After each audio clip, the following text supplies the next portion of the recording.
And turning to a hospital further north, it's been 15 years since Englewood Hospital pioneered bloodless medicine and surgery, a technique proven to reduce infections and save lives.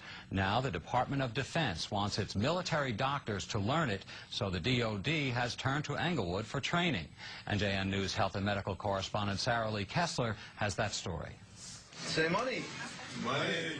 Englewood Hospital and Medical Center is celebrating a major achievement. It's been awarded a nearly $4.7 million Defense Department grant to teach military doctors what it knows about bloodless medicine and surgery.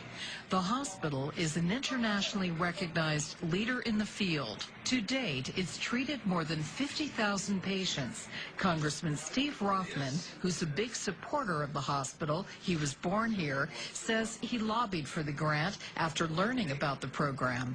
A light bulb went off in my head, and I said, wow, this is something that our military could use to save the lives of our men and women on the battlefield. We'll use a cell saver now. Englewood developed its bloodless approach 15 years ago to serve a Jehovah's Witness community that would not accept blood. It's been used for everything from gastric procedures to cardiac bypass surgery. Proponents say going bloodless promotes healing, reduces infection, and saves lives. It reduces exposure of patients to bank blood, which is associated with negative outcomes. How do you think this will help on the battlefield? Tremendously, because there are always complications associated with transfusion. We're going to save lives. Military experts also believe the blood management program will be a tremendous asset when natural disasters strike, like the one in Haiti, because that's a time when medical supplies, including blood, are hard to come by.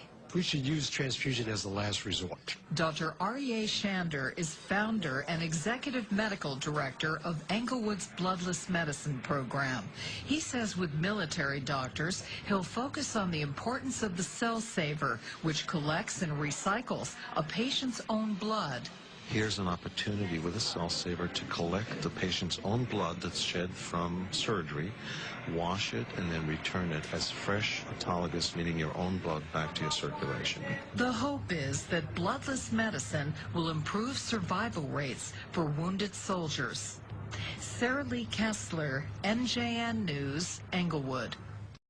Innovation often comes where we least expect it. We said, why are they doing okay without blood? 14 years ago, a group of Jehovah's Witnesses asked Englewood Hospital to develop a system where they could have surgery without blood transfusions, which is forbidden in their religion. We saw a year after practicing this way that the witness patients were getting complex surgery and medical care without using blood. The hospital created the Institute for Patient Blood Management after research began showing that performing surgeries without blood transfusions, known as bloodless surgery, eliminated many complications. Instead, patients just have to have a strong blood count. Bloodless medicine utilizes technologies such as oxygen therapy and blood recycling that can help minimize blood loss and also enhance the blood supply. On Friday, the hospital's institute got a boost with $4.69 million in federal funding to train military and civilian physicians in bloodless medicine and surgery.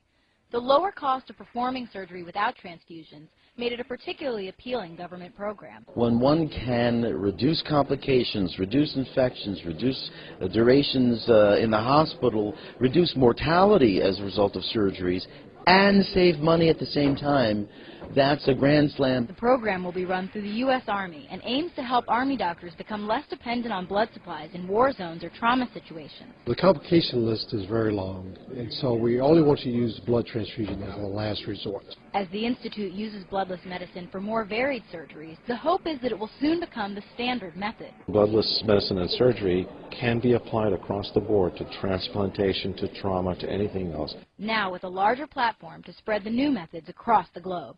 In Englewood, Allie Rosen for your New Jersey News Now on New York One.